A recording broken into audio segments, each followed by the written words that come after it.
नमस्कार, आदाब, सत श्री अकाल, जय भीम, जोहार। मेरा नाम है नवीन कुमार।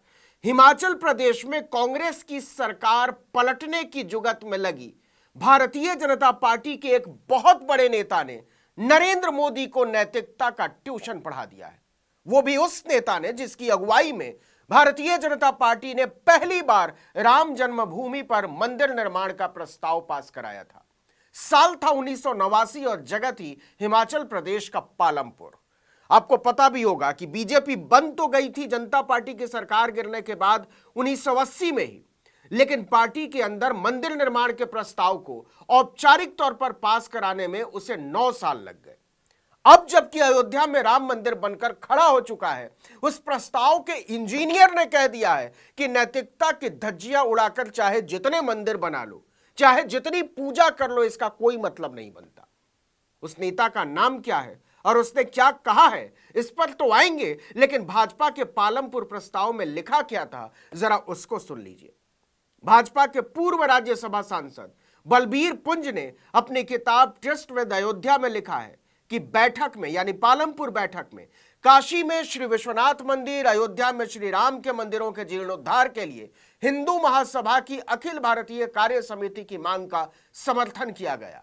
अयोध्या में जन्मभूमि और मथुरा में श्री कृष्ण मंदिर, जिन्हें मुगल काल में मस्जिदों में बदल दिया गया था और जिनके अवशेष अभी भी वहां हैं, बैठक सरकार को याद दिलाती है कि इन मंदिरों के संबंध में भी वही नीति अपनाई जानी चाहिए जो सौराष्ट्र में श्री सोमनाथ के मंदिर के जीर्णोद्धार और निर्माण में केंद्र सरकार द्वारा अपनाई गई है। अब आइए जरा उस ट्यूशन पर जो भाजपा के दिग्गज नेता ने राम मंदिर के बहाने भाजपा, नरेंद्र मोदी और उनके शिष्यों शागिर्दों को दिया है।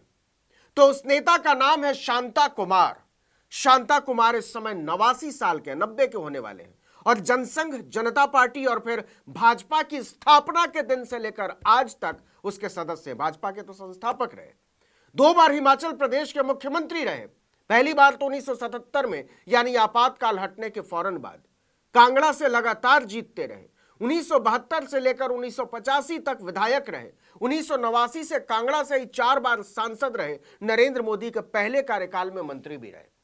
आज उन्हीं शांता कुमार ने देश और हिमाचल प्रदेश में बनी राजनीति के हालात के बीच एक ऐसी बात कह दी है जिससे भाजपा का चेहरा लाल हो गया है। उन्होंने सीधा कहा, आज सिद्धांतों की राजनीति नहीं रह गई है।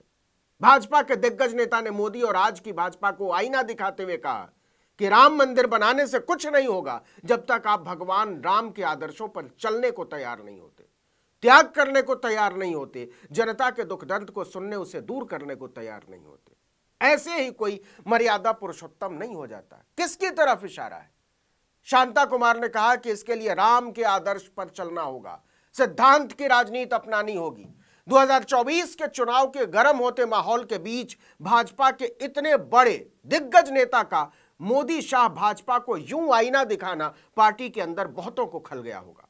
आपको पता ही होगा कि भाजपा के मौजूदा अध्यक्ष जेपी नड्डा खुद हिमाचल प्रदेश से आते हैं और पिछले दिन उनका कार्यकाल बढ़ाने के लिए भाजपा ने अपना विधान बदल डाला।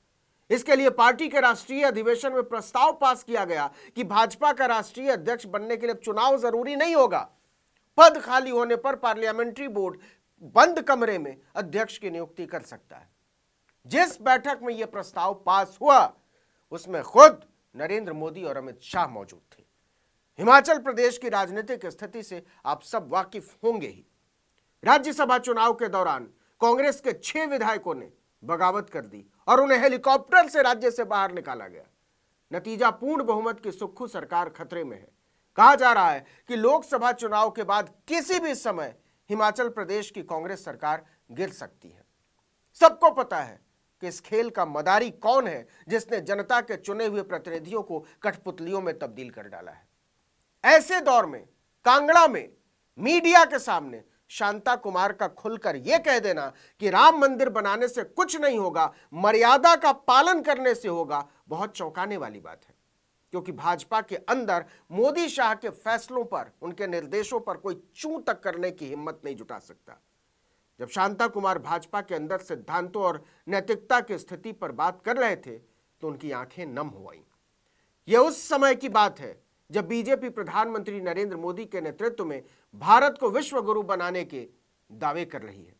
ऐसे वक्त में शांता कुमार ने नम आंखों के साथ कहा, मैं ये देखकर हैरान हूं कि जब देश गुलाम था तो राजनीति देश के लिए थी, लेकिन आजाद देश की राजनीति केवल कुर्सी के लिए रह गई। किसको कह रहे हैं? मोदी को नहीं तो किसको? शांता कुमार ने कहा, इससे ज्यादा दुख की बात तो यह है कि मेरी अपनी पार्टी भी इस हवा में चल पड़ी है।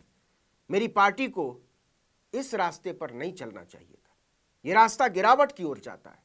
मतलब सीधे सीधे कहें तो 89 साल का एक दिग्गज नेता जिसने भाजपा ही नहीं जनसंघ की स्थापना के दिन से राजनीति को देखा हो, जिसने दीनदयाल उपाध्याय, अटल बिहारी वाजपेयी, बलराज मधोक, लाल कृष्ण आडवाणी और प्रेमनाथ डोगरा जैसे नेताओं के साथ काम किया हो, वो नरेंद्र मोदी और उनके नेतृत्व को नैतिकता और सदाचार का ट्यूशन दे रहा है। और केवल ट्यूशन नहीं दे रहा है, उनकी बुद्धि के सही दिशा में जाने की प्रार्थना कर रहा है।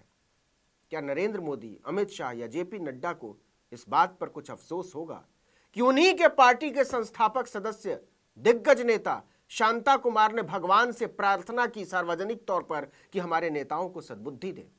उन्होंने भाजपा के नेताओं से हाथ जोड़कर सिद्धांतों की राजनीति पर चलने की अपील की है। क्यों करनी पड़ी यह अपील? बता दें कि शांता कुमार हिमाचल में 2 बार मुख्यमंत्री, केंद्र में मंत्री, कई बार सांसद, विधायक, भारतीय जनता पार्टी के संस्थापक सदस्य। हमने बताया आपको, शांता कुमार इसके खतरों को समझते हैं और उन्होंने इसकी तरफ इशारा भी किया। जब मीडिया ने राजनीति के मौजूदा हालात को लेकर उनसे कुछ सवाल पूछे तो उन्होंने कहा कि मैं कुछ नहीं कहूंगा, और अगर कहूंगा तो आंखों से आंसू निकल आएंगे।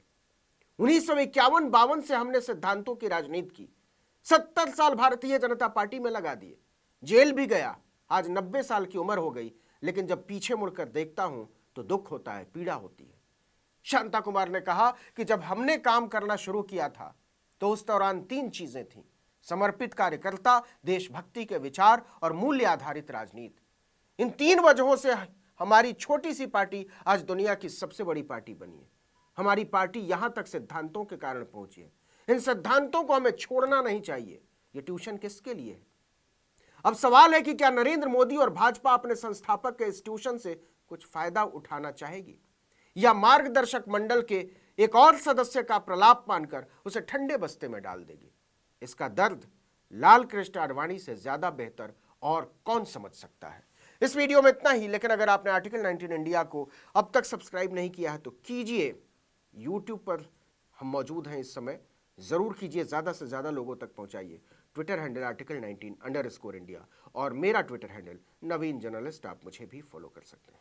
नमस्कार।